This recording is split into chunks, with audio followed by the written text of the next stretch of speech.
E waf taha hiva, taim ko koe na tau whetong pure angai. Na os mahino ke te au e ngahi tūtuun kua pau ke whai. Pena whai whai tūtuun whewheka au pito. I he hiri pe koe e waf taha hiva. I he ngahi mo veu lahi na e whai. Taim koe na whakatu mai e vuna semis, toron paremia pe koe, he na whakatu e kris pohiva. Whakatu watu, apo hewa tōn toke paremia, pe toinga tau tūmau. Na e ni ihi na kai tōton ke i he whakataha koe ni, na nau veu ke e whakataha koe ni. Koe ni ihi na ikai ko hakau whafofonga wharearea. Ko talatu ka pau na ko mautolpe ka whafofonga wharearea. Na mau talanoa pe, na mei kehe ai ikuna i pureanga. Oku ikai ke u iheni ke u loka e paremia mo i mawhai o kou mau. Na sao ke tunga na kore atu whafokia te paremia, o na whakatu uhingoa ke u paremia. Tau whakatu uhani ihi te tau roto tahaki ai. Koe osi gangi koe ai ngahi mau lahi na hoko i waftahi wā mōre e pureanga. Na aku whakapapau rewa, he ikai ke utoe tāri, ke hūmai ha taha tae, whafofonga wharearea ke whataha e poate. Ani ngonu mau i moko ni. Kau ai, mohono tuka piven mo tu ikitua. Koe mau lahi, e tau halafononga. Whehalak, whehipaka ke ngahi mea lahi. He tau whanonga mai mo tangata iki, he whare ani i koe ni. Pea koe fo i fis i aia hoko he taimini, e kau pou koea, o kunau muiake a se aosi. Koe ni ihi ia o kunau ita, i he ku tuku a piven mo tu ikitua. Nau takai heka rewa wha o kātoa mai whine mātou Amerika lau mai ke te au. Koe lau mai ke tuku hifo, au, mo e whalala o mai he kakai. Ka koe whunga lau hu te ringa toa. Koe tau rei hau e lau hau bimi whaiko, hu e te ringa whaiko. O guai o amanak lelei ki he tau whiri koe ni November. Whie mau ke tau mau ai loto o ku hangamari.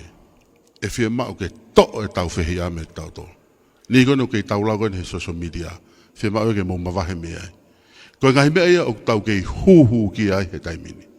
O ku whakawhaha e ni ia ki tau tolu ho tau loto tonga. Pea nau toki whekoe. Ka pau te tau to ai ngahi tau whehi a koe ia. Mo e whesio mawhai, mo e whesio tuunga. To abitu. E ngā holo e tau halwhanongi November. Ko lahi ngai mea ko tuwa ki mai e se auske te au. Paku i kai ke e ai hano pauni e ta. Ko ne tuku aki na e more pureanga, ko hiko au. Ko ne tuku aki ko he me visione. Kai ke ai hano pauni e ta. O ko mau e ofa, mo e ofa lahi ke tō tāko ni. Kai koe uhinga pe koe foha o e paionia o e tau ngai whapurit kare. Koe whakafofonga ia o tonga tapuraki. Nani whakatu mai ke tuka maten ki toa. Nau tu whewheka, o ikai ke ai ha aku mawhai ke tuka maten ki toa. O ikai ke ha mawhai ni koe ni ke tuka maten ki toa. Hala au pito ke hau hataha, ke hau kauno ia whafonga taha. Foki noftaha ki tonga tapuraki. Foki a maten noftaha ki tonga tapuwha. Taku matuk, tak taha noftaha kono wahenga. O whaunga ia te tau merino ai, mo tau whamap op ki November. Tau mātuk tak tawhoko ono wahenga. Nau rea lai ka se au se mato tō whataha mai ki mun mai. Whoki ve teki hoko o miti. Koe uhinga e tau kei palopare mai, koe whehuru naki holo. Whekasi are whihak mo mena whoki ono, awa rosarine. Whekā maake mo ti tak mo mena whoki ono, aluen al whakanima. Ko hai me hiwa whoki a pen, ko hai waru whoki a bis. Ko hai pe koe iho kau pou o i tonga tapuraki, ko ia pe o to ton ki ke whekau kau aki mo ki nau tolu. Ko ai koe ke o mai hani ia me ono ni ma walu, ke nau mai na tolo tari ui mai ka koe. E hoko mea tatau, o ke viri mai ke tau negotiate, ke tau ngā whakataha pa moho pati, e hala, heke ke tau, te tau ke, heke ke lava ke tau ngā whakataha. Te ke hau moho kakai, e hau mo maten mo ni kakai. Te mo mai to e kei loto hen pa ke mau whiun tataf mo to.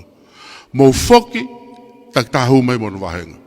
Ko hai o kau pou me ono, whoki ono, whoki nima.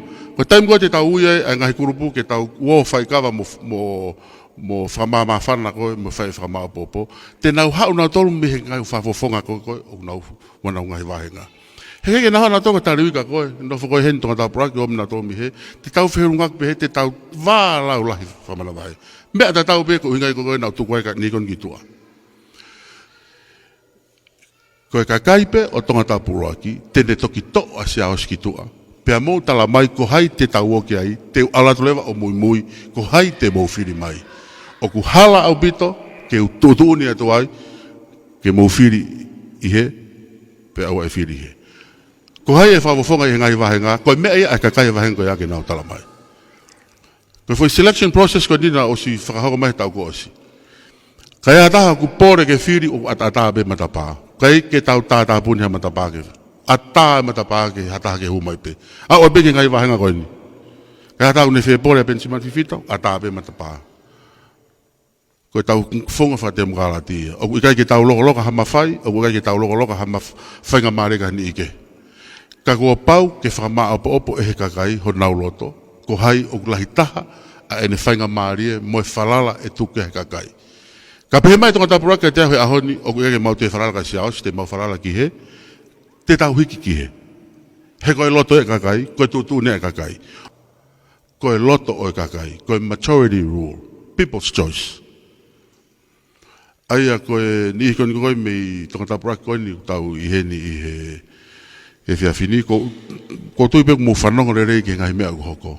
Ko ho mou whatongia ke mou foki ko ho mou whafofonga tala noa mamafa au pito moia ke ngai mea hoko. O mau whaongongo atu. Ko ho mou pehe mai pe ke tau whetuktuku ki he, ko e tau whetuktuku i ki ai. Tau loto le rei, tau whakamoko, ko e tau taktaha nofo hono wāhenga. Ko e lahi e ngahi whihuru nak koe mo e tau parapare mai taimini. Koe kau no ia mai, ani mai ia e fitu, kau no ia mai a walu e hiwa. Tau madok. Koe tau le mai tau kosi, koe mea nau hau ke kuata mai. Kamata pe koe tau ni, koe whare i ena e whai ke ngai wahenga. Tau taktaha foki, whama opo ene poupou ki hono wahenga. Tō umau ai, hiki me ai, ka tau tok whama opo. Koe kei tolonga mai e ngahi palaparema, mo si he tau kau popo koe mei muri. He, o kai ni whakau, o mo vete foki, koe ni i me ngahi wahenga koe mei. O nau whenga mai ke nau kau no, whewhe ke tuku noa i pēa whā ka māteni. Ko māteni o kuiai ai mawhai o whā. Tuku noa i aua ke te au. Ko hoku mawhai o ku ngata pe i ua. O ku ikai kia ha ku mawhai ki ha toe wahenga ke. O ku ikai kia ha mawhai i he pāti. I he kau mea koni makoni. Koe mahua koe ni ke tau whakama opo, ke whengai ke tau ikuna i pureanga, koe taim koe te tau ikuna i pureanga, koe taimia o tok o mai e mawhai. Whakakonistu toni he kakai ke tau whakarere pureanga. Koe tu he tainimi, ko mau ngahi mawhai o taktaha nofo pe hono ngai wahenga. Ngata pe mawhai iua, ngata pe mawhai tamako i walu, ngata pe i nima, ngata pe i hiva. Te tau whenga ke tau toe o tau te whelaka ki koe palopare malahi. Tālua e mau whenga ke mau ame ki uraki, mo hange peko koe na e whakari eri aki holo pe, kai peke loto, a hau mou whafofonga ke mau ame ki hen. Kau ai hanga tona le peo ke mahi ino. Na mau viro me heo tau ki he, hange nai. Hange, tamai pe, tolo, tamai pe, hange, ko wongoi koe aku nane avoid ke o te mau ame ki hen. Koe nu whaiwhainga ku mau ame sai. O ikai ke mau i hen ke mau ame tu uni atu. Koe mau ame ke wakai ku mau whewhe hake. Ke mau tokoni atu, koe hangai mea te mau tokoni atu ai. Aia te mau iheni longolongo, te mau isileri a pongpongi, te mau hoko atu he wahenga kolomotoa. E osi a ngahi whakatahanga koe no kolomotoa, e ai e ngahi whakamaa opo e whai, e o atu e mau recommendation, he kai peke mau tūtūni atu. Koe hangai ne mau ongo, koe hangai ne mau wakai, koe hangai ne e tātānoa mo kakai, oku pehe, e tuku ke mau wā whangatuku. Ka osi a ngahi whakataha koe niku vai a pita siaos, ko pau ke tau hiki me ai. Ka te mau whaongo atu, ko hai o moroto, ko i gani enu pore mahe e whiawhin, ko tahai ngai candidate koula. O ku ai whoke selection process, na os tala mai beau me kamatanga lava ine tau e ua me mi ua mi ai. Ko ia pe o ne pore ke whatongia ko ni, o ku ikai ko whatongia e nia a whaamiri, pe ko whatongia e nia a agrispo hiva, pe ko whatongia a kakai matiketika, ko hakauloea, pe ko whatongia a kakai maupaanga, pe ko kakai potolahi. Ko whatongia koe ni, ko whatongia ia ae kakai. Aia ka pau wataha o kune fie pore ke hoko e whafafonga wharearea te ke huktua. Tuk he matapā, tala ke kakai ko hai koe, ai ke mahino he kakai ko hai koe. Ko haho whakaukau, ko haho paran ngā ue, ko hai ngai mea, mga pore si ke pore anga.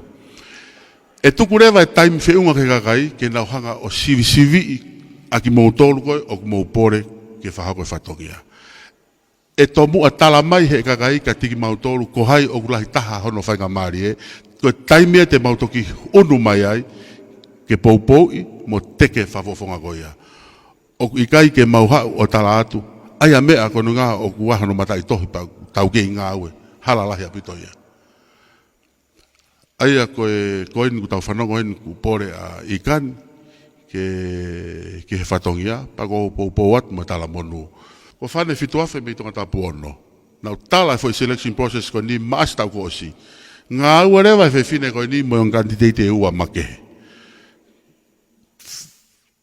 Whakahoko ai ngahi tātā noa mo malanga ke ngahi wahinga. O nau hū mai ai. E pereri, me, sune siulai ako September, o top au December, toi ha o Januari, tau e taha mo ngahi mahina si. Ai tū ulu ai whiwhine koe ni o whakahoko e ne homoeka. Aua nā ke whakaukau, te ke hau ki loto by luck. It's not gonna happen. Koe kau by luck ni o ku maheke ngofua. Koe ne ngalulu po tau waka, koe hopo tu alele. O whia mau ke mohu mai, i he whei lau. Koe taimi koe ngalulu ha tau waka, koe tau tuma.